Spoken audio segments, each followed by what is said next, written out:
It's ruined. At here. It didn't copy my Twitch. Cool. Kool-Aid Jammers. We're off to a phenomenal start tonight. Off to the races. Discord's dumb about like your Twitch thing. You have to like type like the HTTPS. I don't know if you guys noticed that or not. You have to like type the HTTPS to like have it hyperlink your Twitch. I guess that comes over when I copy and paste. Yeah, that's like because that's what I was. Yeah, I normally just copy and paste, but like when I'm a big dumb idiot and like have to do this, and I can't just like type the shit. Let's see there. Oh man. Oh, hey, thanks for the host, man. Appreciate it. There you go. Yeah, literally the least I can do. The persona. Should contribute something besides just being the talent. There you go. We gotta get this man a studio. Why doesn't he have his trailer?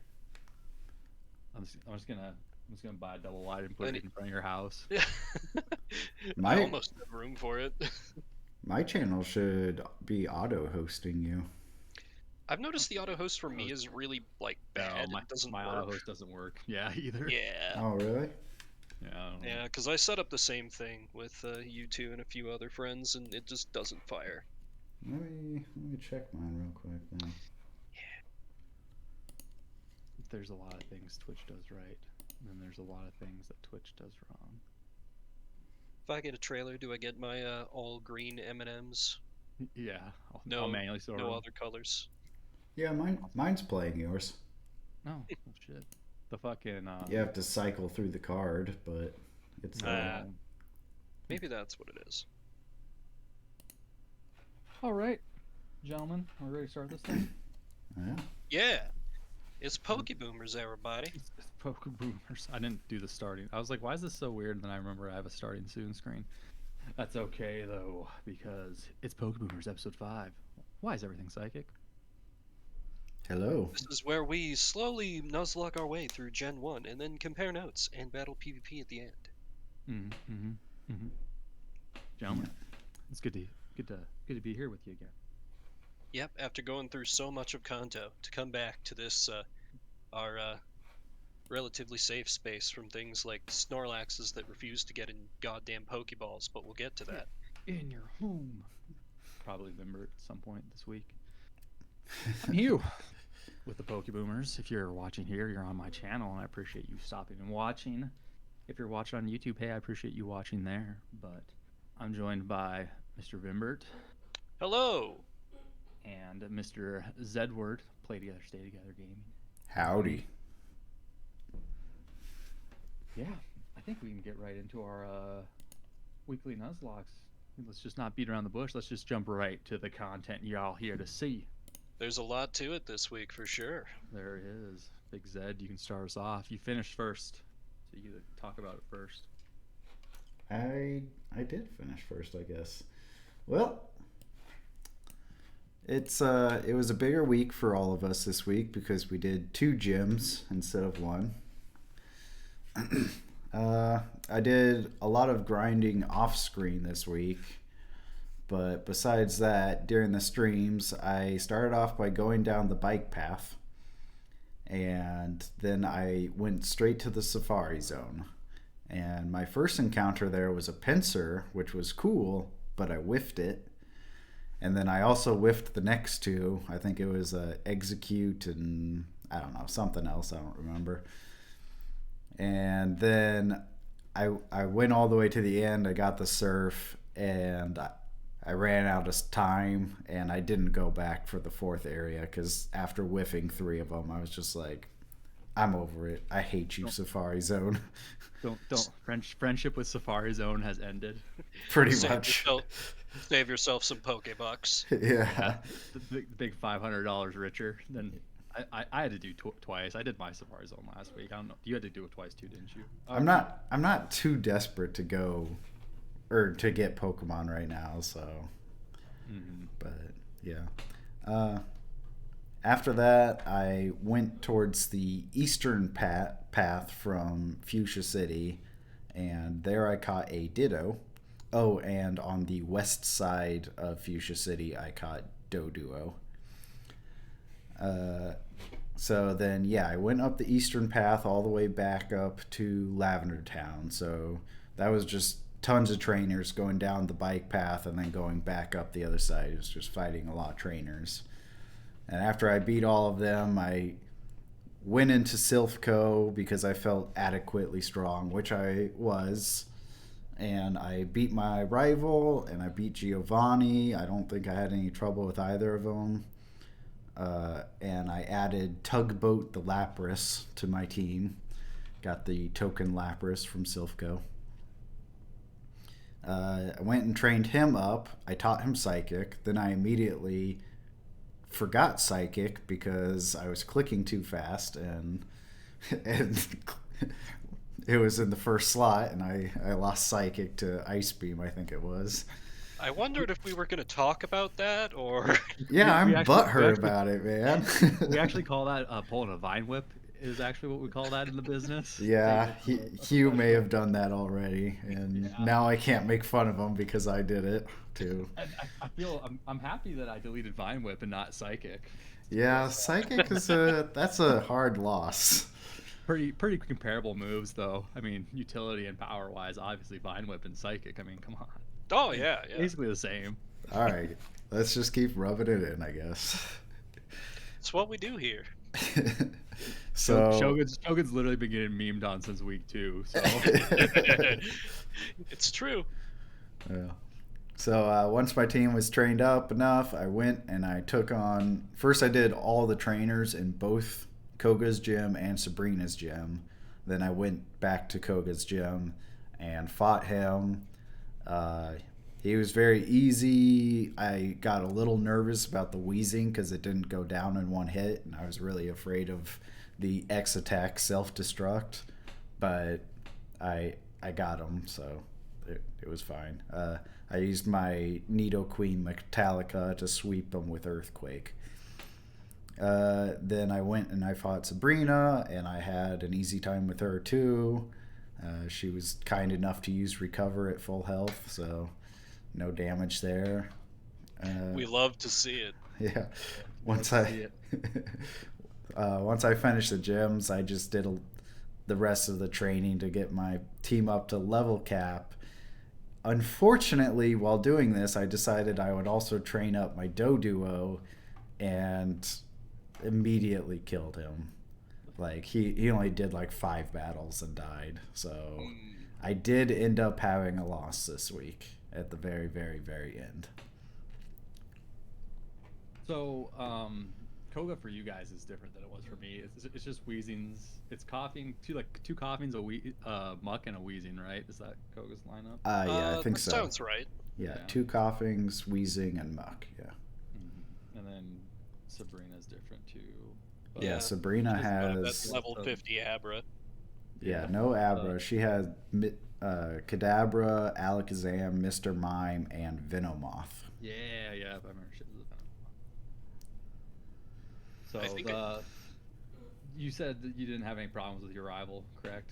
Right? Too? No, I don't think I did. I think I swept him pretty.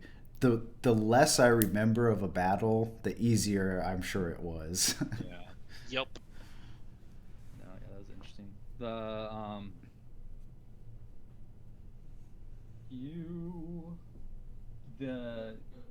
This week was also like the big evolution week too. Yeah, It seems like a long time ago, but like our level cap went from like 29 to 43. That's true. So I evolved my starter. Slagathor's a Venusaur now. I don't know. Did I have any other big evolutions? Oh, I evolved my Vulpix into a Ninetales. Oh, yeah. I think those were my 2 evolutions. I don't think I had any other ones. All right. Well, we can move along to me, Vimbert.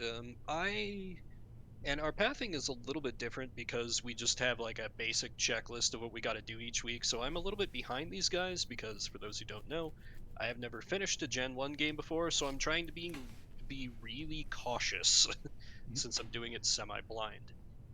So the start to my week was finishing the Pokemon Tower. I think I only had 2 or 3 trainers in there, but I finished that, and then I decided, oh, why don't I just roll on down to Route 12, get a Snorlax. Great party member, it'll be nice and easy. 18 minutes later, I had been losing my mind, making inhuman noises that I didn't know could come out of my mouth, and getting my Nidoqueen Revia down to like 1 PP left on like her only offensive move, just like sitting in there and going blow for blow with this thing who would not get into the Great Ball. But eventually, I caught him and named him Cuck Fanto, which is, a fun code. Maybe you can decode it, get a hint of my feelings towards Gen 1.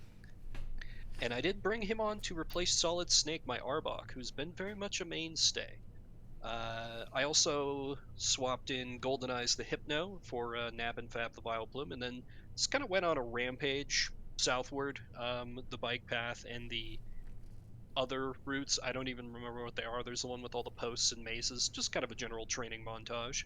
Along the way, I picked up Trashfish the Goldeen and Venat the Venonat, both of whom are probably going to sit in the PC forever, definitely in the case of Trashfish. Went to the Safari Zone and got surf and got screwed repeatedly along the way. Caught literally nothing, despite getting an opportunity per area. I even, after my encounter for I think it was the 3rd area had appeared, a Tauros showed up, just for the game to laugh at me. So that was great. And I did go back in to get an encounter in Area 4 and got screwed there as well. So Zed was clearly the wiser man. That is the first time I've seen a Gen 1 Tauros in the wild, was your stream. Really? Yep, the first time in my entire... Yeah, I've like... I had better luck. I did my Safari Zone last week, and I had better luck than you guys, but I've never seen a Tauros in Gen 1. So wow, it was like crazy. It was a great white buffalo for me too, Vimber. So they do exist. I guess it was to make up for, I think all my capture opportunities were like Nidorino and the Nidoran male line. Nothing amazing. Moved along, fought a bunch of rockets and Sylph, got very lost. Luckily, Zed himself was actually there in chat, giving me some directions, sparing me from just wandering forever. And I did pretty well T-pose on the rival. I was pretty nervous going in, but through combination of some smart decisions and getting a few charity moves on the AI's part, was able to win, and then obtain Bug Tote the Lapras. The Wario-esque evil twin of Zed's Lapras. Bizarro World Lapras. Yep. Pretty well dabbed on Giovanni. I remembered nothing about the fight besides being intimidated by his Nidoqueen and then watching the Nidoqueen use Scratch and being like, oh, right.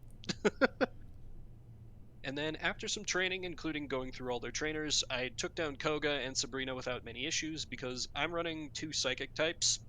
So Koga was a literal meme, and Sabrina was not a whole lot better. I think I got something like 2 or 3 full HP recovers out of Sabrina while I was like switching and setting up with Amnesia. It was a little egregious. So all things considered, fairly smooth for me. No deaths on my part. There would have been... I probably threw some Z's in the chat. Little insight. I was getting pretty mad about the charity this week. I believe I saw I'm not fucking watching you guys anymore here in my chat at one point. You guys thought I was serious too. I got up to use the bathroom after I said that. Then I came back and everybody was memeing on me like, "Did you guys believe?" Like, no. No, it's just like, I know for the random battles, it's like just pick 25% whatever move they're gonna use, but like the AI is so. We'll get to it later. Yeah, and this week is really where the difference between red and blue and yellow becomes really defined in terms of the gyms, because, well, Hugh, let's hear about your week in dealing with much more powerful gym leaders. From yellow version. The big yellow. So I started off the week immediately by killing a Pokemon. I'd already worked ahead, so I already did my Safari Zone, and I already did my other stuff in Fuchsia the week before. So I was doing my routes. I was like, okay, what do I need to go get? Yada yada yada. I'm like, okay, Route 18. Like there's trainers there, And I just ignored the fact that they might, because I'm still around like level 29, 30s on all my Pokemon at this point, because it's just like the week had just started, you know. So I like scroll through the grass. I'm like, okay, I'm gonna try to get a Doduo here, but if I hit 3 dupes, because there's a lot of Raticates in that route in yellow, I'm gonna go fishing. So I walk down, and this motherfucker and a level 34 Dodrio shows up, and I'm like, ooh, that's not great. And I'm like, okay, if I'm gonna get some charity, I'd really appreciate it right now. Nope.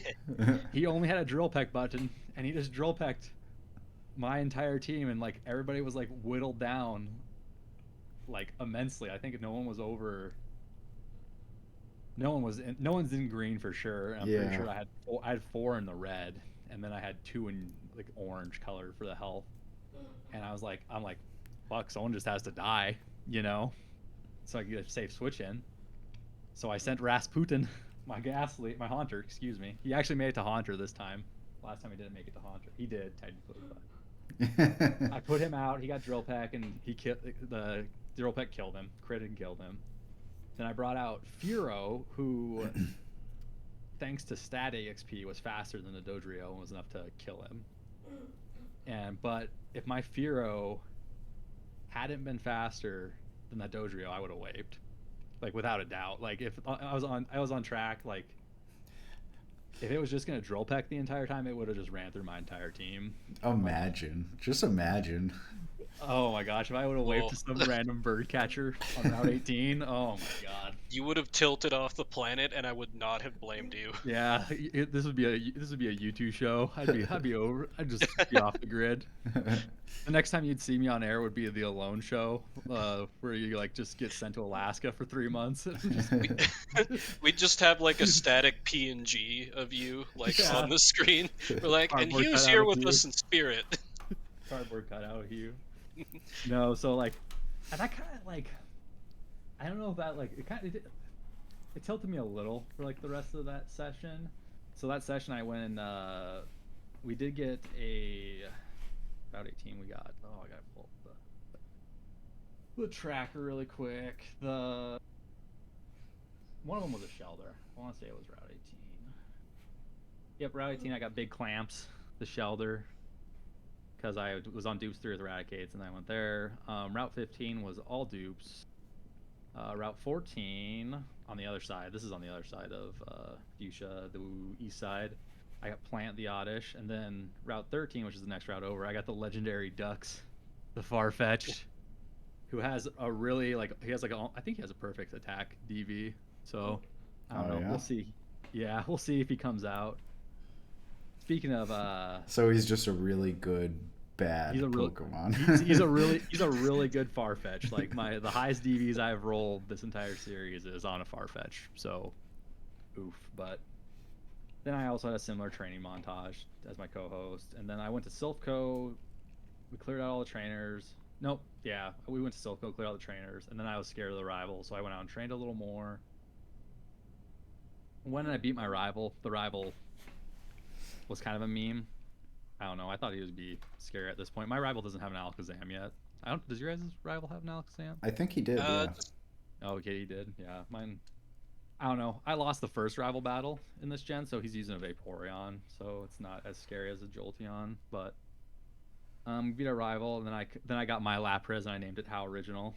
And then I checked the DVs on my Lapras, and its highest one is a 4, so it just went to the bank. I figured you guys can use your Laprases. Mine is not good at all. I think mine's actually pretty good. Is it? That's good. Well, yeah. I can't remember someone brought up that gifted Pokemons were supposed to be like just higher DVs, and that was not the case in my Lapras. Bullshit.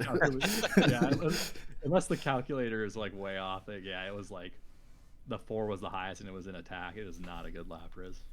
But after Lapras, I went and beat Giovanni. Giovanni runs a Persian in yellow, I think is the main difference. But it wasn't anything to remember. And that was the end of my first day. And then Thursday, so yesterday, right away I went to Cinnabar to get a Kabuto, who is a really good DV Kabuto as well. But we made the decision after my first session to do 2 gym leaders this week. So I think if we would have did that before the first session, we might see the Kabutops tonight, but I just didn't want to do it last night, rush it, So Yeah. we got the Kabutops, and then we went and we fought Koga, whose gym trainers are literally all Hypnos. It's just nothing, no poison types in there. Yep. It's just all psychics. I'm like, okay, cool. And Koga in yellow has a bunch of Venonats and a Venomoth, and they're level 50. Well, the Venonats range from 40 to 46, and his Venomoth's 50. But they all have psychic coverage, so I was like, well, that's okay. We used our psychic Pokemon and got the job done. I think it was mainly Sandman, the Hypno, and Trade Evo. No, we used BK actually. No, we used BK for basically the entire thing, our Kadabra. And then after BK's valiant service in the Koga gym, he immediately went to the PC where I didn't use him for Sabrina. Sabrina, I was the big scared about Sabrina. So there's like two strategies I was like debating over, and so Sabrina in yellow has a level 50 Abra that only knows Flash, and has a level 50 Kadabra and a level 50 Alakazam. So one of the strategies is, we all have Snorlaxes. You just throw your Snorlax in there, you do a few Amnesias, and you sweep. And that's a reliable and safe way to do it in red and blue. But in yellow, the Kadabra is going to, if you want to be safe, you probably want to use two Amnesias, because my Pokemon are still only level 41 at this point, because the cap's 43. So you'd use your two Amnesias and then try to sweep. But then by that point, Abra has already got two flashes on you, and critical hits, how they work in Gen 1 with speed, the chances of Alakazam critting on a Psychic is higher. So, excuse me. It is, in fact, very good, if I'm not mistaken. Yeah, no, Kadabra basically always crits on a Psychic. So I decided to use Trade Evos and my Psychic, and my Sandman, my Hypno again. So we had Hypno just beat Abra right out the gate, and then we had him put Kadabra to sleep and then get Kadabra weak so we can get a safe switch in with Trade Evos. And then Trade Evos killed Kadabra, and then Trade Evos versus Alakazam. We parried first turn, and then he came out with a Psychic, which crit, but it didn't. Trade Evos is a monster, so he kind of wore it. And then we did like two Thunderbolts, and then he just kept throwing Psychics, and we recovered, and then we beat him with the Thunderbolt. So I probably was in my head too much about it, but I also did not want to go into the PvP battle down a Pokemon. But we did that, and our score went to 275. Postscript, I was looking for a place to grind Snorlax because we can't grind him in the Pokemon Tower. I feel like we've all used the Pokemon Tower now. It's a pretty good grinding place if you're playing Gen 1. Yeah. Yep. But Snorlax, when you only know normal moves, you ain't hitting Ghost very much. So I was like, okay, I'm just going to go get my encounter in the Pokemon Mansion and see how it is. And so I caught Big Mud, the Grimer. And then I was like, nope, this is dangerous. There's like level 37 Raticates in here, and there's no Ponytas to... So in red and blue, there's Ponytas in there that you can one-shot and get like 800 experience for. That's not the case in yellow. So I'm going to have to figure out where I'm going to be training the rest of the time, but that's okay. And that was basically my week. All right. Feels like a long time ago, but it was last night. I was glad that you didn't lose anyone in a gym. Yeah. That would have felt pretty bad. I think the scary week, well, next week is not going to be scary. The week after that, I got a Doug Trio with Fissure, but we'll figure something out. Yeah. Aside from that Fissure, though, both of the next gyms are pretty much surf bait. So. No, he has Persian in yellow too. He has that slash Persian in yellow, but it's fine. Our next section, though, we kind of already alluded to it on both our ends, but Zed, is there anything you'd want to say about Dumb and Dumber? Honoring the fallen. Honoring the fallen. I can't have bird Pokemon apparently. Both your deaths have been bird Pokemon. You're right. Yeah. I did lose an Onyx too. Oh yeah. He was just a little bird brained, but yeah. We discovered the horrifying truth of rage in Gen 1. But yeah, I'm not allowed to use Fly in this gen, I guess. So Oh, I didn't even think about Oh that. no. yeah, that was the main reason I pulled him out. Was I was like, well, I need someone to fly. Oh fuck, I didn't even think about that. And then I just started training him, and he died. I was like, well, there goes my only fly Pokemon. So That is literal suffering. Oh no. so yeah, if you're watching my stream and you're like, why is this guy walking everywhere? He's getting his steps in. like He some respects the one badge cardio. having noob. Fuck, I didn't even think about that. I'd be Oh. tilted. You're handling that so much better than I would be. Every time I'd get on my bicycle, I'd be like, "Fuck, I'm gonna fly ass having motherfuckers pedaling my bike." Yep. So that's all I have to say about that. Rasputin. One of these Nuzlocke, I'm gonna run a ghost Pokemon. I'm gonna run a Ghastly. This was not that one. I was Alas. big J-Bob bust out Spoopy the Haunter last week, and I was like, oh, Spoopy kind of has some legs in the old PvP, and I was like, maybe I should. He was instrumental in catching my Snorlax the week before, but I was like, oh, there's a lot of self-destruct stuff coming up. Like it'd be good to level him up. You know, he's not gonna be a Gengar, but Haunter's still good. And now Dodrio was like, what if we just drill pecked? It's the meme, like, I offer you drill peck, in return you get dead ghost Pokemon. So shout out to Rasputin. Maybe Gen 2 will get a Ghastly early. And Sprout Tower, I think, is the you can get him on the route before Sprout Tower too. But all right, we're gonna take a little detour here. We kind of jumped the gun doing 2 gyms this week, but Yeah. I want to do a little halfway analysis with my host. I think our first, let's go with save the Gen 1 thoughts for the very end of this. Okay. Is That's there any probably best. is there any Pokemon? I remember. Shit. Is there any Pokemon that surprised you guys so far? It doesn't have to be like on your team specifically, but it's like in the Nuzlocks so far in Gen 1. Has there been anything? We're kind of falling into the meta trap, and that's okay. That's kind of the nature of the With us, competition right now. Like it's kind of the nature, so it's not as much in the spirit of a Nuzlocke as you would be if you're just playing by yourself. But I would say for me, and this was a Pokemon on my team, Arbok. I just kind of started running an Ekans like, let's see if it's good. And Solid Snake the Arbok was a really, really great member of my team for a long while.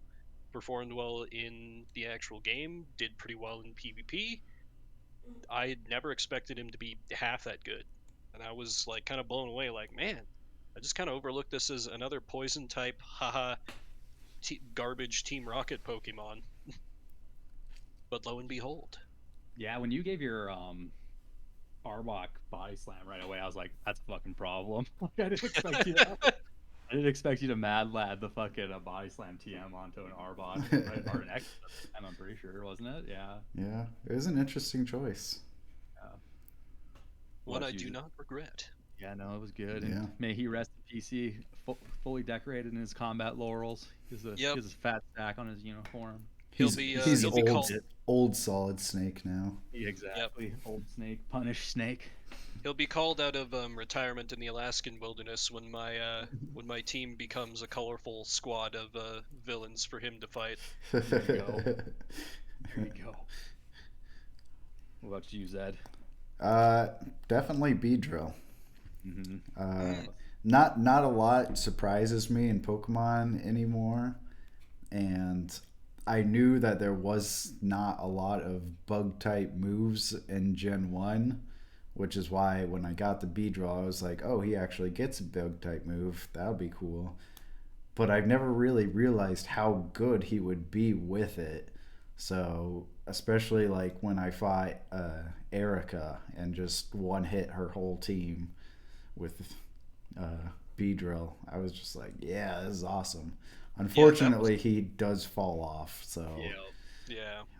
I think he used the Beedrill effectively up until the very point that it fell off. Like you could argue that maybe it fell off the week before, but like I don't know about Vimber, but I had to play around a Beedrill when it came to PvP. I was Oh, absolutely. like Yeah. you just can't let a psychic sit in there when Beedrill's gonna be faster than it and one shot it. Like you kind of had to have a plan for this fucking Beedrill. Like why is like I'm sitting there like planning my PvP out in the early week. I'm like, why is Beedrill the bane of my existence type of deal? Yep.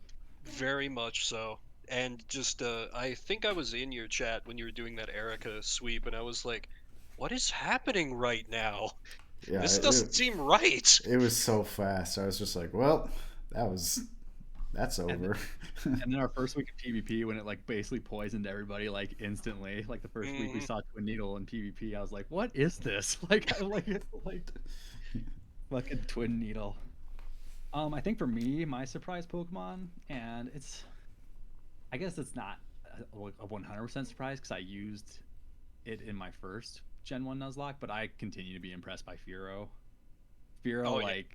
like Fearow is like Vim still has Fearow on his team, and like it was Mhm. basically a coin flip. I wanted to keep mine on my team this week. Unfortunately, I didn't. But it's just so fast, and like it's not. And like part of this comes from Pidgeotto being garbage, the Pidgey being garbage in this generation. First of all, how dare you? Go on.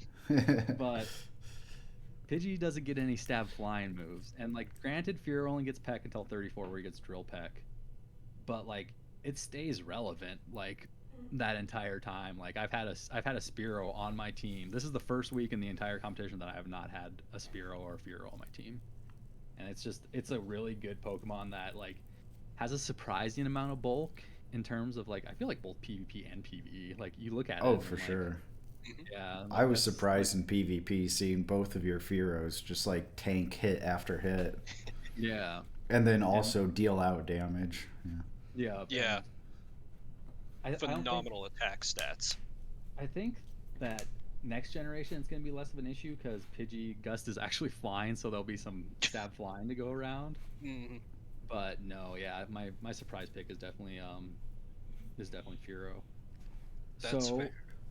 So let's just reverse the. I can just start for this. Or your MVP for the team so far. I'll start first. It's that big trade Evos. The star. You know the Starmie's good. The Starmie is like a good pickup. I mean, it gets so much coverage. It's fast and has like a fucking mountain special. Like everybody knows Starmie's good, so I'm not gonna go in and explain why Starmie's good. It just is. Before Starmie though, I would say that it was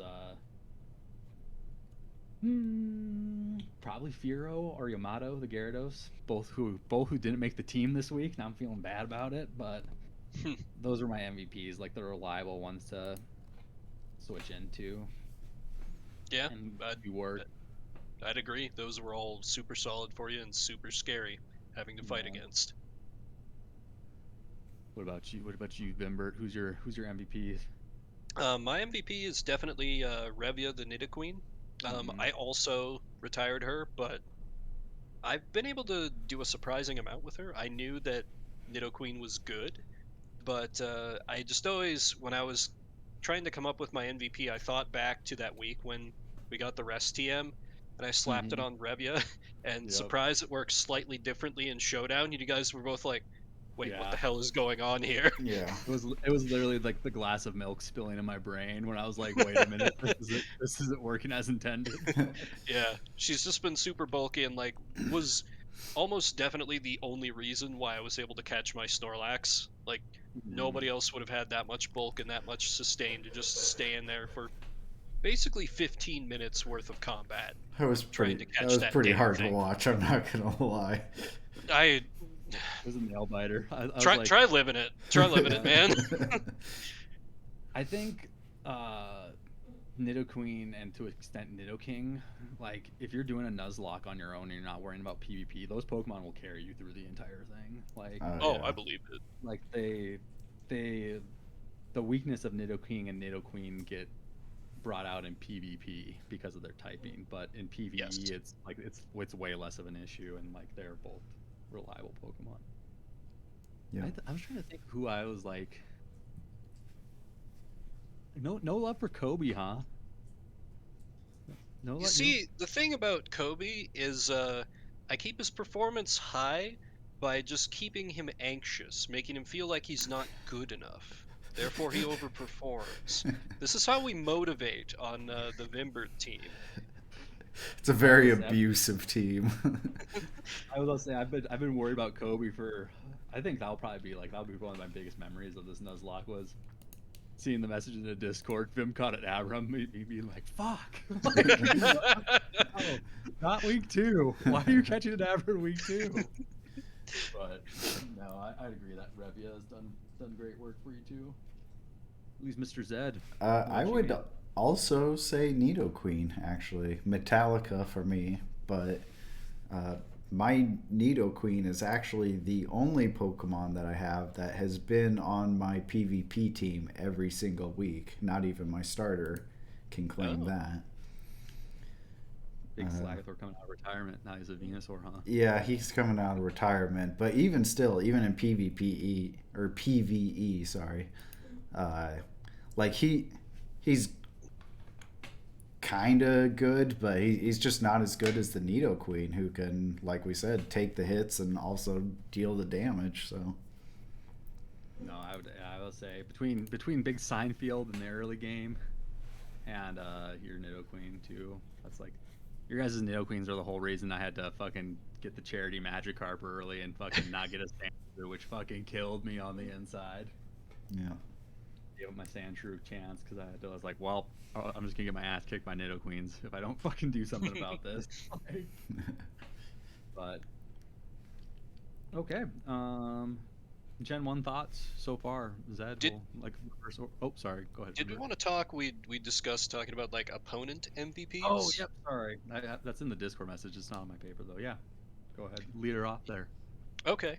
So these, for the most part, I agree with you guys. I feel like for you, Hugh, it's Triadavos. It's your Starmie. I have the least level of Pokemon knowledge among us, so I had no idea Starmie was even remotely that good. And when I saw it starting to perform on your stream, I went, "Oh no!" And then I faced it in PvP last week, and I went, "Oh God, what?" Just amazing coverage, that recover, just yeah, super solid. Yeah, Starmie is just all around good. Like, it's fast, it hits hard, it's bulky, it's got good moves. Like, yeah, it's a war crime of a Pokemon, and I love it. Starmie abuses Gen 1 harder than most Pokemon because of how special works and how speed works. And those are two of Starmie's big things. And that's why Starmie is the way Starmie is in Gen 1. I think it stays good in Gen 2 and 3, though. But I think so, yeah. Yeah, I think it stays good pretty much throughout all time. It's just... Yeah. For you, Zed, I'd say that your MVP, I would agree with you. It's Metallica. I meme on it every week, with my little war room segments where I go used car salesman mode and talk about how I'm going to just completely crush you guys. But Metallica has been a capital P problem pretty much every time. I'm always like, okay, how do I take on Nidoqueen this time? Because, yeah, tanky, takes the hits, deals the hits. You got that surprising amount of... Because you also put Bubble Beam on her, I think? Yeah, I copied you. Yeah. I didn't in the first week, but then after you did so good with the Bubble Beam, I was like, oh man, I need to catch up. Fair enough. Forbidden Bubble Tech. But yeah, those would be my picks. I think I can kind of just segue right into... I think it's Jolteon. Like, now hear me out. Jolteon may not get a lot of action in PvP, but the ever-looming threat of a Jolteon informs 90% of my team building situation. I do remember you saying that yesterday. Because, like, knowing that Jolteon's there and that you gave him Thunderbolt right away, I was like, as soon as I watched you do that on stream, I was like, God. Because I was like, okay, if he doesn't give it Thunderbolt, it only has Thundershock in red and blue, not in yellow, but... No, we just like immediately slapped that Thunderbolt on there, and I was like, perfect, great. I always need to carry an answer for that Jolteon, and the Jolteon threat's only gonna get worse. Spoiler alert, because like we were talking yesterday, it gets access to Pin Missile, next week. Yeah. I think next week? No, or is it 50? It's Maybe. it's like 50. It's Okay, it's high. late. Yeah, I don't Yeah, think but it'll be this week. pin missile's a scary bug move. It's one of the very few bug moves, but Hmm. your Jolteon has higher attack too. I remember when we were posting all our EVs, we were sharing EV picks. Yeah, on the Discord. he's more of a gym buff than a special Yeah. attacker. There you Mm. go. I for Vimber, it was a toss up for me. I kind of hinted to it already when I said you didn't give your boy Kobe any love, but Kobe's dangerous. Like you got to play around Kobe, and like it's just a testament to how good the Abra line is and how good Psychic is in Gen 1, and that the Gen 2 Pokemon, the Stage 2 Pokemon, excuse me, will stay relevant this entire game. Like I use my Kadabra this week. Like you use yours on your team, and like you gave it Thunder Wave too, which is like when you gave it Thunder Wave, I was like, I needed you to not give that to him. Like I was like, oh no, because now you have a fast status setter that is special tanky. He's not gonna take a That's physical hit, true. but yeah, I think the prevalence of Kobe always being there, knowing that I'm gonna have to figure out who's gonna eat a crit psychic to the face, basically, is like you always need someone there to soak a crit psychic from Kobe. It's true. It's true. Don't let him hear it, but I'm proud of the boy. I'm proud of you, Kobe. Even if you only have one spoon. True. No, yeah, that was I think Kobe is I think your MVP for me. Is my Well, choice. in my opinion, both of you are running Snorlax this week, I believe. Yes. And I have not touched my Snorlax at all. So I am the only one without a Snorlax. So that would be my first threat. But then you two also have, I think for Hugh, my biggest fear is trade Evos, like Vim said. Because I do know the fear of the Starmie powers.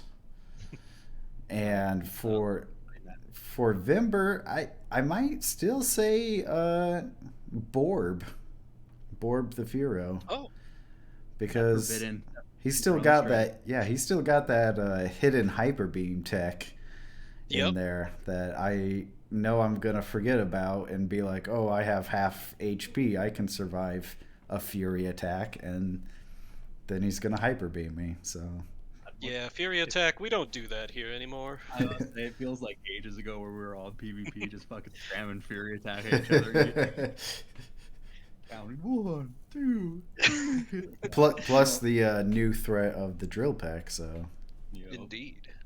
Yeah. Yeah. that's a good- he's only gotten stronger and stronger. Fair, fair. All right. Let's Zed, what's let's your do thought, some. what's your thought on Gen 1 so far overall? Oh, it's weird. You know, it doesn't hold quite the value that a lot of people believe it does with their nostalgia, but it's still a solid, fun experience. But I was saying earlier with you two that I am spoiled now and I'm used to all the new mechanics of Pokemon. So going back to Gen 1 and Gen 2 and stuff, I feel like I have to relearn this stuff. Yeah, that's totally fair. Yeah. You know, as you might be able to guess from my Snorlax's name of Cuck Fanto, there's a lot of things I don't like about Gen 1. Even just as someone who the only Pokemon game that I've played through and finished is Pokemon Silver. Oh, and I guess also Pokemon Soul Silver, but I barely remember that one. Even like just compared to just that, like Red and Blue to Gold and Silver, there's no select register for key items, there's no way to view move info in game, the inventory system is garbage, there's only slots in the casino. There's a lot of things that really piss me off about the Kanto games. Much as I really, really do love the kind of non-linearity and the actual design of the region that the game really opens up for you, pretty much everything else annoys me in some way. I'm still having fun, but like there's a lot of things that just make me go, ugh. Yeah. I think I think you both brought excellent points to the discussion. There's a lot of like quality of life stuff that hasn't happened yet. Like you said, the select button being able to register an item and like the inventory's garbage. I think the how stats work. I think speed is way overtuned. I think special is dumb. That's one stat, and it makes a lot of Pokemon better than they should be or worse than they could be. But you gotta. I like. I'm here. Here we go. I'm gonna show my boomer side. This is the first Pokemon, right? The rest of Pokemon don't exist without this Pokemon. So I'm willing to give them a little wiggle room because it was their first attempt, and I don't think in 1990 whatever they were predicting that us three clowns were gonna be here, fucking 2022. Oh yeah. Yeah, running a crazy special rule sets and everything to it.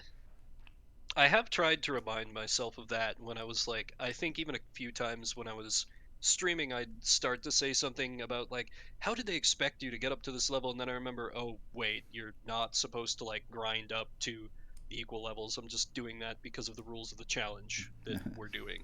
I think most people are over leveled. I think your first playthrough, you just use your starter and fucking kill everything with your starter, and then your starter is just fucking probably super strong. I don't know. That's kind of how I remember it.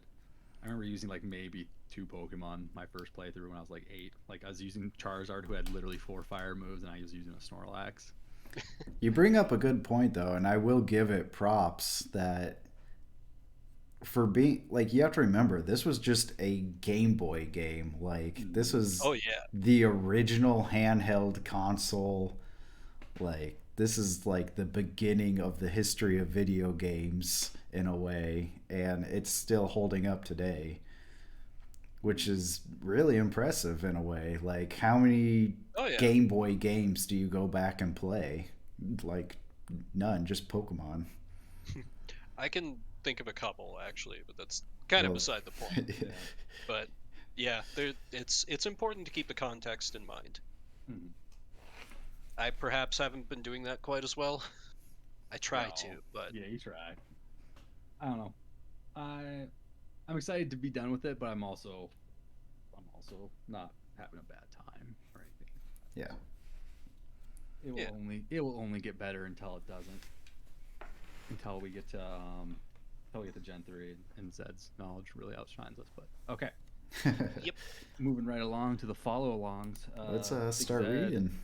Take it away. Yeah. All right, so this is coming from Big Six.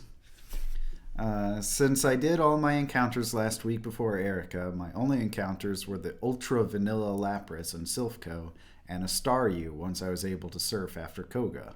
Speaking of Koga, we lost a real one in Podgy this week to his wheezing, as I attempted to sweep with a B-team Pokemon. I didn't care about losing to self-destruct, except he didn't even bait the self-destruct.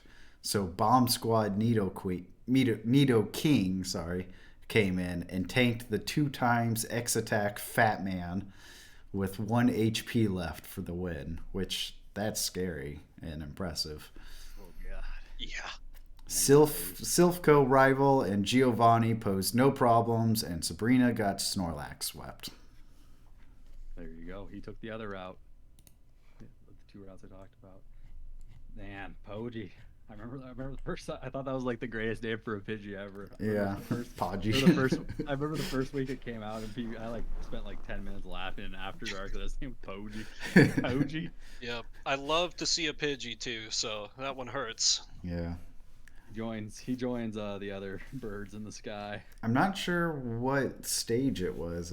Was it a Pidgeot yet, or was it still a Pidgeotto? I assume it would have been a Pidgeot. Probably a Pidgeot, huh? Yeah. Yeah, 36 is one of That's those balls. That's a big loss. All right, Inception. If you want to take it, Inception. Vimbert, would you like to take Inceptions? Oh, sorry, I thought it was going third with this. Oh, yeah, it's Inception 7. After beating Erica, I traveled left and woke up the sleeping Snorlax, where I convinced him to sleep in my Pokeball instead. His name is now Totoro, and he's my new neighbor. Traveling south on the bike path, I caught a Doduo, which I named Sakai. On the bottommost part of the bike path, the route changes, and I fished up a Pokemon you call Shelder, and I call Clunge. Made it to the Safari Zone where my encounters were insane. Rhyhorn, Tauros, Kangaskhan, Tauros. And that's all I have to say about that. Anyway, I traveled through the zone and did all the necessary steps to get Surf and everything else. Flew to Pallet Town and fished up Staryu, who now only responds to T-Sweezy, and picked up other water Pokemon along the way. Defeated Koga with a combination of Rainis, Kadabra, and Tosaka, Charizard, and served to Cinnabon for TMs and my Omanite, Dark Lord. No. Next, I went through the House of Zapdos, where I told him to show me the TMs and nobody gets hurt. After taking what I was after, I murdered the Zapdos and went on my merry way to Saffron. I did the necessary steps to pick up my Lapras Water Moo. Editorial note. These names, top tier, man. Yeah. Defeated the fighting gym, where I rescued Hitmonlee Bruce from his frat house prison and released him to freely roundhouse his way through life once more. Defeated Sabrina's gym with Totoro and Sumiri to finish everything off for the week. Oh man. I like that he took the Hitmonlee just to release it. Yeah. I think I need to go. I think we need to go free a Hitmonlee. I know. I need to go. I feel like I've left a captive Pokemon in prison now. Fuck Hitmonchan. All my homies love Hitmonlee. Oh. All right. I think that just leaves us with Big J Bob. Mm-hmm. After going back to get the bicycle, I went down the bicycle route to Fuchsia. After exiting the bicycle route, I caught a Doduo. In the Safari Zone, I caught a Rhyhorn and a Cubone. Hey, Cubone brothers. Good catch. I then went to Saffron and cleared out them dang rockets, beat the rival, and got Lapras. To train up Shingles for Koga, I went to the fighting gym. I think Doduo, yeah. Doduo was trained in the fighting gym and evolved. I then cleared Fuchsia Gym and Saffron Gym, then did some training, and beat Koga and Sabrina. No deaths in this run. Hey, Big J Bob, after suffering all the deaths in the early weeks. Good. Making it through just 3. We appreciate that. Yeah. All right. I believe that that takes us to a little bit of PvP war. I'm ready. I think you better send me that invitation there. Oh, it's there already. Let's make sure. I'm ready. I'm a goddamn professional, Hugh. He's ready. Oh, that's my Nuzlocke tracker. That is not Pokemon Showdown. All right. Oh God. All right. I am in it. Well, let us know when you're ready. You ready? Yep. Okay. We got Hugh starting off with Big Trade Evos and Vimbert starting with Kobe the Kadabra. Let us begin. Trade Evos throwing out a Thunder Wave and Kobe responding in likeness with his own Thunder Wave. Whoa, who would have saw that coming? Wild. Good opening moves for both sides. Vimbert switching to Rhea to soak up a Thunderbolt, using that dragon type resistance to electric. Hugh switching out for Shogun the Victory Bell, also soaking up a Thunderbolt. Everyone's using the same moves so far in this game. Shogun using a Stun Spore to pass on another Paralysis, going for a big Paralysis moves. Rhea using Ice Beam, which was super effective. Not a lot of damage, though. He's going to start using Wrap, which I believe Rhea also has a Wrap, but not pulling it off. Vimbert switching into Borb, still getting hit by the Wrap, so he's still trapped. Let's see if he continues to keep using Borb or if he switches out. Hugh actually does the switch first, switching over to Popo the Snorlax. Borb unable to move that turn, now using Drill Peck. Popo used Reflect. Oh, I didn't know he had a Reflect. That ruins things for me. Borb also using Reflect. We got some interesting moves. Oh, Borb used a Mirror move. That's how he pulled off the Reflect. Very smart move. Popo used a Body Slam. Did about a quarter chunk of damage. Popo continuing to use Drill Peck. Borb using Drill Peck. Popo continuing to use Body Slam. Another Drill Peck and another Body Slam. Both sides doing damage. Popo doing a little bit more damage. Let's see how Borb finishes off. And there it is, the big Hyper Beam. And Popo pulling off the rest right at the last second. Fuck, that was a which does give Borb a chance to recharge and get one more hit off if he chooses. What is Vimbert gonna do with this extra sleeping turn that Popo has given him? He is switching over to Dragonair. Popo using a big Body Slam, taking down Dragonair to near death. Rhea using Wrap. Not a lot of damage at all, but holding Popo back from doing any moves. Getting that small chip damage on him. He's staying in. He's taking it. He knows it's not dealing a lot of damage. He's using this opportunity to reevaluate, think about strategies. And he actually pulls off a Body Slam before Rhea. And there she goes. Vimbert now answering with his own Snorlax, Cuck Fanto. What could it mean? It's a mystery. I gotta get out my cipher 1 second. I got it ready. If I hold it up in the light just right. We are off to the Body Slam wars. Popo, though, taking the damage with that Reflect. Oh, but a critical hit. Did not care about that. Yeah. Popo within kill range now. Let's hope he gets that rest off first. He does. He gets the rest off. Cuck Fanto answering with an Earthquake just for kicks and giggles. And then he also rests. What will they do next? Oh, Vimbert actually switching over to Hypno. Popo waking up. And he switches to Hypno. A lot of type matching, and now Popo no longer has the Reflect set up. Sandman using Hypnosis, but it immediately wears off. Golden Eye says, "No, I am not tired." He woke. Whiffing Hypnosis on both sides. That 50% accuracy showing itself. Oh, Golden Eyes pulls it off this turn.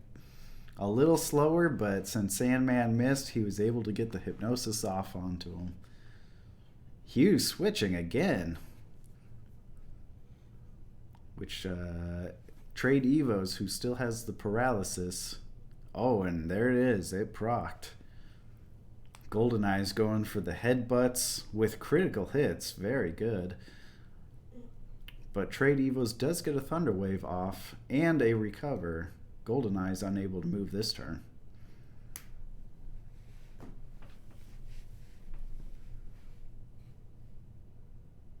There's a Thunderbolt. Not a ton of damage. Golden Eyes continuing to headbutt. No longer a risk of the flinch because now Trade Evos is outspeeding him. Still doing decent damage. Unfortunately for him, Trade Evos still has recover tech. And now Hugh switches back into Popo. How will Golden Eyes respond now? Big Body Slam. Golden Eyes trying to pull off a Hypnosis, but there's a sleep clause, Vimbert. You only get one. Eventually I'll remember that. I was wondering if you were going to, but I felt like if I said something, it would be unfair advantage. Hugh Gaming taking down another one of Vimpert's Pokemon. It is now 4-6. Hugh showing that he's got quite the team this week. And there's Bugtote.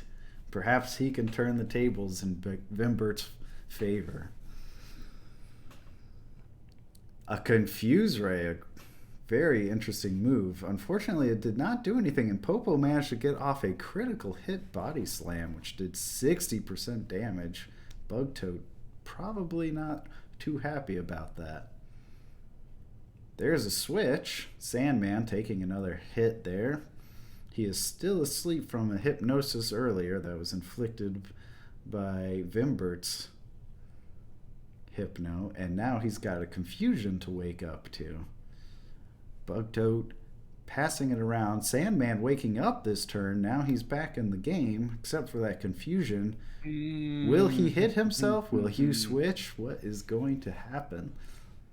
Vimbert probably pounding the body slam key, hoping to take down Sandman. Sandman's confused, and he pulls off a rest, a miraculous rest. He is asleep again, though, so that gives Bugtoad more time to continue to try and do damage.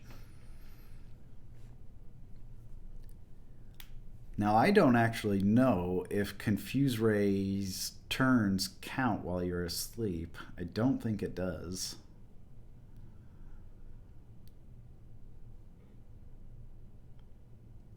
Bugtoad continuing to pass around the confusion. Trade Evos hitting himself.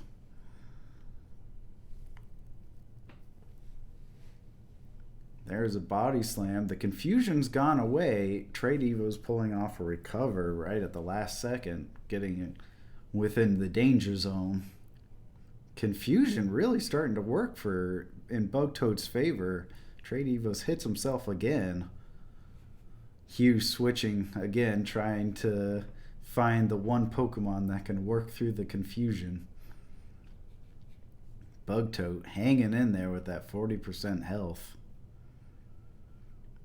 And there's a switch. Polyswag tried to pull off a hypnosis but missed.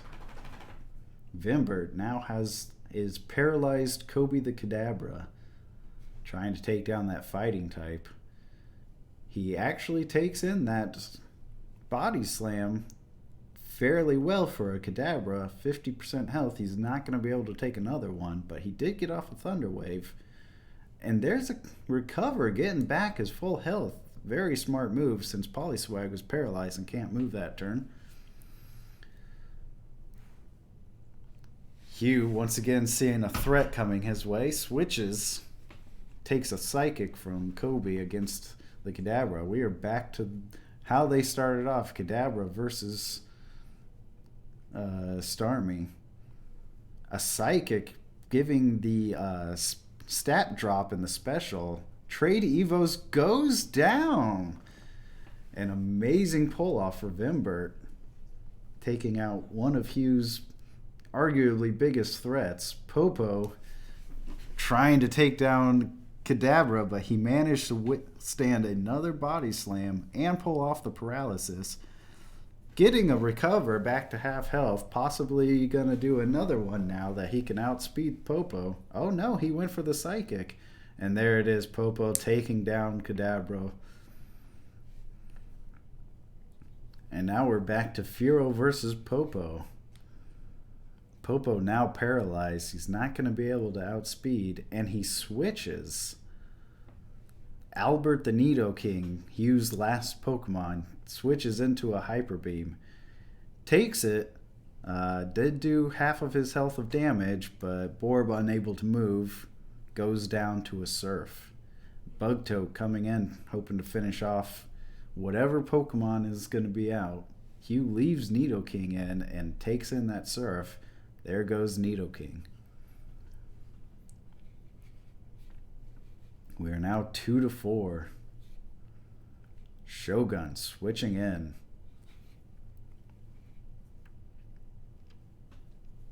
Hugh hoping to take down Lapras with a fast Victory Bell, and he does. The Razor Leaf critical hit, super effective, takes down the last little health of Bugtoad. It is now up to Vimber and Cuck Fanto. Cuck Fanto wakes up. Popo pulls off asleep. He is now asleep, but he has no longer got the paralysis on him. Cuck Fanto building up amnesia while he's got the chance.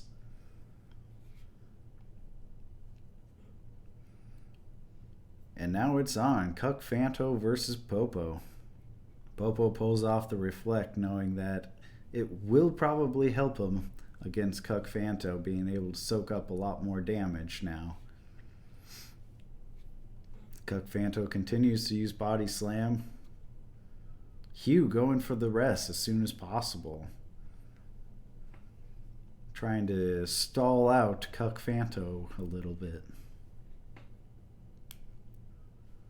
I am sure this will be one of the most exciting battles we have ever seen now.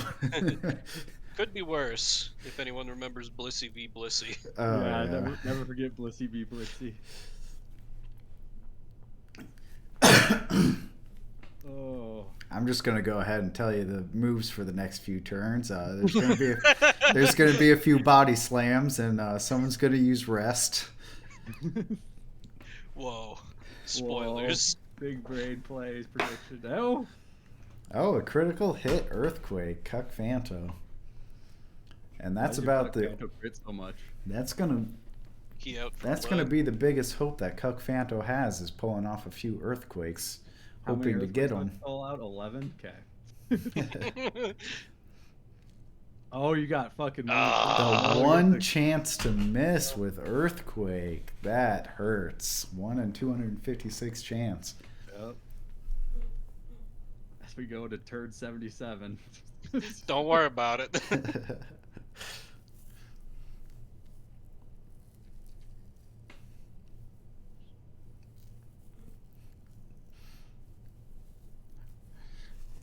Starting to reconsider Hugh's offer of banning Snorlax this generation. Oh, and Popo pulling off the Hyper Beam. Surprise Hyper Beam. Good match, my friend. Good match. Good match. Hugh winning. Congratulations. All right, Zed, if you want to send me an invite. I do want to send you an invite. Hugh Gaming Challenge. I apologize, chat, for the Snorlax war. Yeah. Yeah. Oh, I didn't change my lead. Whoops. Oh, yeah, I didn't change my lead for the fucking, yeah. Ooh. All right, and we are in. Ready. Yeah, he was leading with trade evos, but Zedward coming out swinging with bzzzt. Big Probably old didn't get all the bzzzt. T's in there. Gentlemen, fire when ready.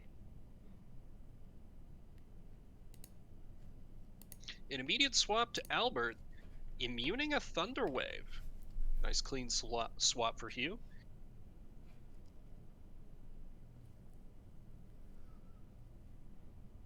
So what becomes the response? Or do we maybe even see two switches trying to 5-head this? It's a swap to Slagathor as Earthquake goes out, critting for 84% of Slagathor's life. That is a huge hit. And there's another Earthquake faster than Slagathor's. Slagathor goes down, and Mr. Hyde, the Hypno, comes out.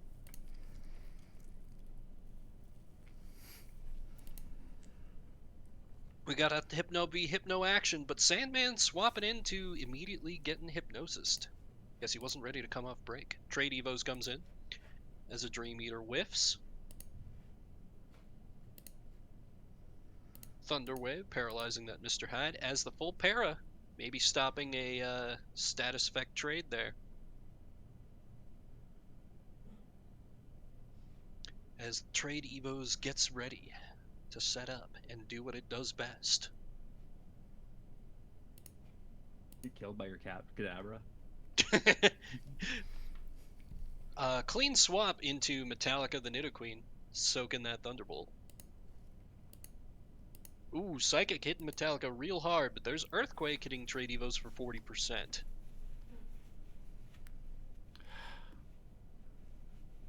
I feel like Still, I'm that's effective. not doing so good right now.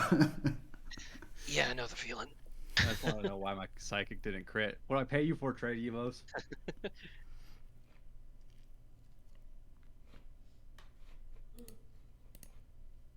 Metallica staying in allows Zed a clean swap, but what can be brought to bear against Trade Evos? I mean, we know of one answer, but is that the... Yep, it is. It's bzzzt. Coming in full life. And an immediate swap out to Shogun the Victory Bell. A double kick, still resisted. Still. Attempting to predict that swap. Thunderwave goes out, Shogun paralyzed. Stun Spore going out, Bzzd paralyzed. Getting around that Thunderwave immunity. As Fox Puppy, a double swap to Albert.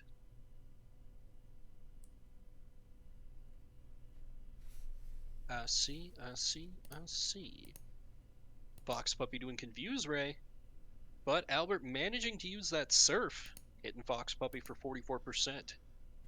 Tanking it surprisingly well for super effective as Tugboat and Polyswag come out. Two mighty water types, but they do each have a second type. Polyswag hitting Hypnosis. I'm not allowed to have Hypnosis for more than one turn. I was literally just about to say use signature Hypnosis luck. But this one sticks as Polyswag gets a special boost with Amnesia. Hypnosis missing, Body Slam going out for a little bit of damage. No paralyze on that. Tugboat remaining in, tanking a Body Slam, and the paralysis goes out. Body Slam in return. Yeah. There we go. It's not a Pokeboomers match without basically the entire team being paralyzed. As Tugboat gets the full para, allowing a clean swap into Trade Evos, who recovers. And another full para on Tugboat. Zed cannot be loving seeing that at this point. Swap to Bzzd, absorbing a Thunderbolt from Trade Evos. Second swap into Albert, absorbing the Thunderbolt. Gotta have your team properly grounded. This is awful. I'll see myself out. Swap to Lapras, double edge. Taking a little bit of recoil damage, but hitting for exactly a quarter of Tugboat's health. Trade Evos once again coming out, absorbing a Surf. Relatively clean switch, still for resist. Decent amount of damage. Psychic going out, full para and reducing Tugboat's special. That is a harsh one, as the second Psychic finishes the job. I'm just gonna let you know that if I hadn't been paralyzed, I was using rest. That was my survival move. Alas. As Edward ponders which of his three, it's Bzzd. But now what is the choice here? Do you try to predict the swap? Do you try to think around predicting the swap and not do the swap, but do you run the danger of actually just getting hit by the move? The levels of strategy here, they're deep. The opponents stare down, trying to think through the many convoluted twists and turns. There's a swap to Victory Bell, absorbing a Thunderbolt. Still 16% damage, both of them paralyzed. Swap out to Mr. Hyde as Shogun gets a full para. Another swap to Mighty Trade Evos. Eating a Psychic and getting special lowered. Could be big. But of course, Recover works just fine. As a crit Psychic, chipping for about a third of the health.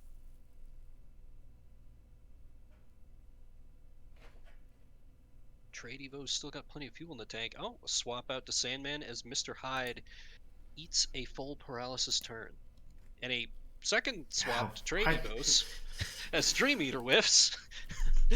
The bait! The bait! Trade Evos recovers and eats another critical Psychic to the face. We need you to chill with those crits. But no longer having that special lowered. Another crit from Mr. Hyde. Mr. Hyde is not having this nonsense. Whether it be with Psychic or just ramming with his head, unless he gets a full paralysis. Crit from Trade Evos at long last, as Headbutt goes out for a little bit of damage. Thunderbolt bringing Mr. Hyde down pretty low. Headbutt for some. Thunderbolt to finish off Mr. Hyde. Zedward down to just 2 remaining. Against Hugh's entire team. Yep. Bzzd comes out. That Jolteon that we've all been so afraid of. And Albert once again soaks up that Thunderbolt. Intended for Trade Evos. Earthquake! Ooh! Hitting like Earthquake tends to for all the health. Fox Puppy comes out. Gets Flamethrower. and a burn, but Earthquake finishes the job. GG, friend. Wow, that was embarrassing. Oh. All right, guess it's you and me, Zed. It is. I gotta close my shit.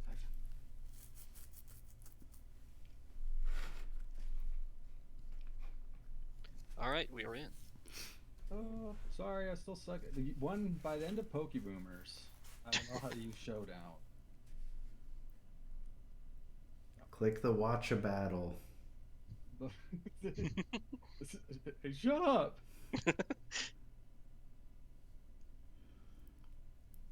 All right, ladies and gentlemen, it's me on the mic, Hugh, and I'm in the corner of. Actually, wait, start over. All right, Vimbert is in the red corner with a big, strong Kobe coming out in the lead. We got Zedward with the Jolteon. Gentlemen, let's go to war. Our opening move for Bzzzt is a Thunder Wave. Kobe's paralyzed. Kobe just saying, here's a Psychic, dropping that special right away, along with 43% of his HP. Our opponents stare each other down.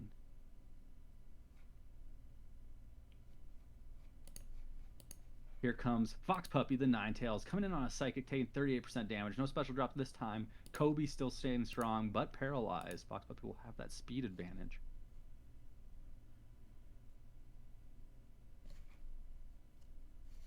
Flamethrower goes out, doing a nice 40%. The full pair of procs on Kobe. Kobe at 60% HP, paralyzed. Fox Puppy 62% HP. Here's another Flamethrower, another 41% damage. Here comes Thunderwave. Kobe getting that pair out. Let's even up the field, he says. 19%. Fox Puppy with the quick attack, taking Kobe down early. The disrespect. Here comes Cuck Fanto, the Snorlax coming out, looking big and thick. Let's do a perspective swap here. There we go. Look at that Ninetales sprite. Earthquake, though, on the paralyzed Fox Puppy is enough to take it down. Our opponents both down a Pokemon now. As Zedward ponders, who does he bring in to fight Cuck Fanto? None other than Mr. Hyde, the Hypno. Here we go. Cuck Fanto dodges the Hypnosis. Cuck Fanto says, here's an Amnesia, one stack up. That ×2 special. Hypnosis goes wide again. Another one. He answers with the body slam of his own, doing 44% of his HP and damage. Mr. Hyde. No, are you kidding me? It's another body slam, dropping him down to 13%. Cuck Fanto sitting nice and tanky with that 2x special increase at 100% HP. Mr. Hyde fishing Thank for you. Gets it this time. Cuck Fanto is fast asleep. Mr. Hyde, 13% HP. Cuck Fanto switches out. Here comes Borb into the Dream Eater. Why won't you guys let me use Dream Eater? Gee, I wonder. Yeah. The Borb, the killing machine, goes for the Drill Peck on the Tugboat. The Lapras, 63 or 73%, excuse me, left on Tugboat. Borb sitting pretty with 100%.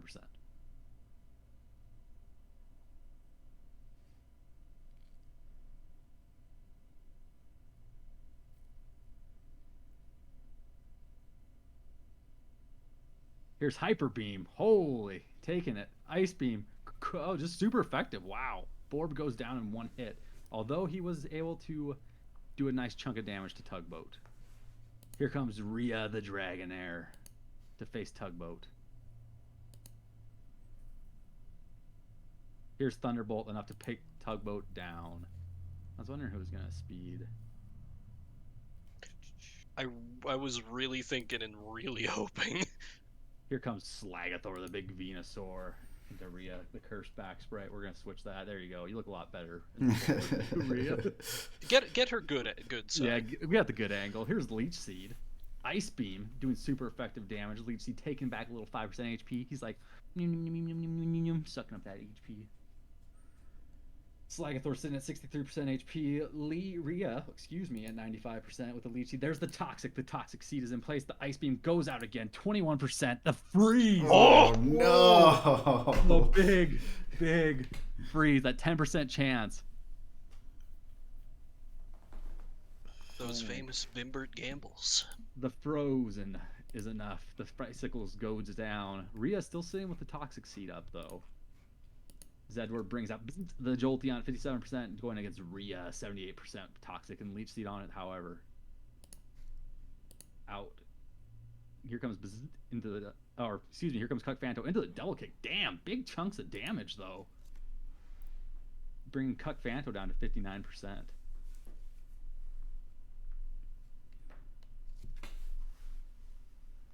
Golden Eyes comes into the double kick, much tankier, critical hit, but still only 16% damage. Golden Eyes gets parried. Here comes Psychic, dropping down to 15%. Thunderbolt crashes into Golden Eyes, full para, 66% of damage. Big swing on the side of the Jolteon. There's the Thunderbolt, enough to bring down Golden Eyes. Zed, both trainers with 3 Pokemon remaining. Here comes Rhea. The Toxic now changed to regular poison, courtesy of Gen 1 shenanigans. I think that stays the same until Gen 3. It stays the same for a long time, yeah. Here's the wrap. Locking in. That poison is going to punish that wrap, though. Zit 9%. Switching out to Metallica. Here it comes. The wrap goes wide and takes a little poison damage along the way.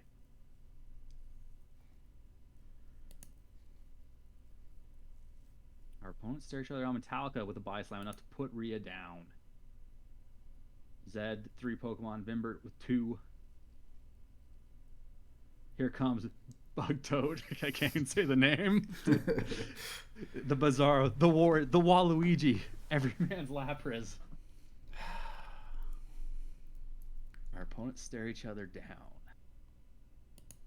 Turned 26. Metallica leads with a body slam. Confuse Ray from Bugtoad. Metallica is confused now. Metallica hurts itself in confusion, gets a big surf to the face, leaving it with 2% HP. That's 87% of Metallica's health. That stab surf, nothing to scoff at. Come on, paralysis. Dang it. Critical hit on body slam, but no dice. Metallica goes down. Our opponents have 2 Pokemon remaining. Comes out 9% HP.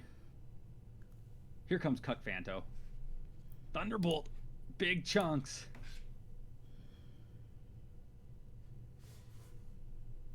Double kick 1. Critical hit, super effective, enough to take down Cuck Fanto. Bugtoad, the last remaining member of Vimbert's team. There's Thunderbolt, enough to do super effective damage and take it down. Oh my god. Takes the win. Well done, sir. Well done. Well done to you too. That's a battle. So, I have learned something this week. What's that? Dream Eater, great in PvE, terrible in PvP. Yeah, there's a reason why I didn't bother to go and learn it. Here I thought I was super clever. Nah. Yeah. Definitely forgot about that double kick on your Jolteon. That shit hurt. That double kick did a lot more damage than I was expecting it to do. Like, I knew it was there, but... I mean, that was just luck that you switched into Snorlax, and otherwise I would have never even tried. Fair. All right. This episode's running a little long, so we're going to get right into our outro right here. Let me bring up the thing again. Oh, sorry. Oh, okay. Outro. Next week. One sec, I gotta respond to something in chat. There we go. Okay, we gotta update our new point totals. So... Me, Vimbert, I'm unchanged, still at 235, as I gain no points from PvP. I, Zedward, am moving up 15 points from 1 victory, which brings me up to 270. 70, 235, and I go up to 305. Okay. Oh, jeez. As the rich get richer. Yeah, no kidding. Great Evos, LPTE, you know who you are. We're doing it for you guys. You're doing it for the Shadow Council. All right, next week we go after Blaine, with the chase for Blaine beginning. Our level cap moves to 47. Blaine on that big Cinnabar Island, and the game, technically the game opened up to us as soon as we beat Koga, but like I said, this week was weird. So we now have access to surf in the overworld, which opens up a lot of places. It opens up Seafoam Islands, it opens up the power plant, it opens up Cinnabar Island, a couple water routes in there, if you haven't like already duped out all your water encounters fishing. I haven't, surprisingly. I basically was just like, War Turtle, Lapras, I'm good. But hey, maybe I'll find something great. We get But also access to the birds. Yep. The birds. If you want to go bird hunting. I was going to say, now that we have the power plant and the Seafoam Island, so it's 2 legendary birds for extra bonus points. Yep, we do allow points for KOs, and we are not allowed to catch them. Yes. So look forward to me desperately trying to take down legendaries as I scramble to catch up. They are level 50. I will warn you because you haven't played Gen 1. They are level 50 Pokemon, so... That is appreciated. I am now reconsidering my plans. Yeah. I don't know if your boy's going to be hunting birds this week, but we'll go get our encounter at Seafoam. Seafoam is my last chance to get a decent ice Pokemon this gen. My Lapras was actual garbage, and my Shelter was also actual garbage, so... Seafoam, we're going to go for that big seal, the seal dream, but... Yeah. Anything you guys want to add before we kick over to a little bit of the After Dark? For those that don't know, after every main episode, we go to what we call PB After Dark. We play along with the guys that are following along with us in the challenge. If you guys want to follow along with us at the challenge at home, get it on that Discord. I still haven't fixed my cloud bot, so we just got to get you a manual invite. Oh, man. Oh, man. Well, while you're grabbing that, I do dude. want to say, like, I've been a little harsh towards Gen 1 this episode. I am still enjoying it, for sure. Don't know if this is the ideal way to play through a Pokemon game for the first time, but it's been a unique experience, and I've been pleasantly surprised by how well I've been doing. Basically hadn't played a Pokemon game for a decade before this, because I'm old. But I'm doing alright, you know? I'm going down like a chump in PvP, but I'm enjoying it, and I've been pretty good in the actual Nuzlocke run. You have the least deaths out of all of us. Let the record show. Let the record show. Or it means that's hubris of playing it before, I guess. But no, there's the Discord. If you want to follow along in the Pokeboomers channel and watch when we all go live, my co-host, of course, if you guys want to link your Discords. Yep. Vimbert, I just put yours in, and... Thank you. Sure. Yep, I am usually going Tuesdays, Wednesdays, Saturdays. Usually There's Tuesdays. mine. Yeah. Follow them up if you're not following them already. And like I said, stay tuned. We're going to take a short, quick break, and we're going to go to PB After Dark. I'm Hugh with the Pokeboomers, and as always, I'm joined by my hosts. Zedward. Vimbert. Oh, damn. You guys are, like, really in sync. That was, like, impressive. Holy. Yeah, were we even, like, comprehensible saying that at the same time? It was maybe not a good thing. It sounded like you guys were subbing to my rival, Zedbert. Yes, our true form has been revealed. You guys did the fusion dance right Fusion, ha! Yeah. Together, we must defeat this evil known as Trade Evos. You can follow if you missed this. If you're watching on YouTube, hey, I also appreciate you watching it there. And be sure to click the video description to see all the links that we posted in the Twitch chat. But let's get out of here and let's go do some. Let's roll up our sleeves and put a pack of cigarettes in them like we're 50s greasers and go get ready to get our asses kicked in After Dark, boys. Yep. Thank you, everyone. Yep. Yeah, thanks for joining us. After Dark will be starting in about 5 minutes shortly. Peace.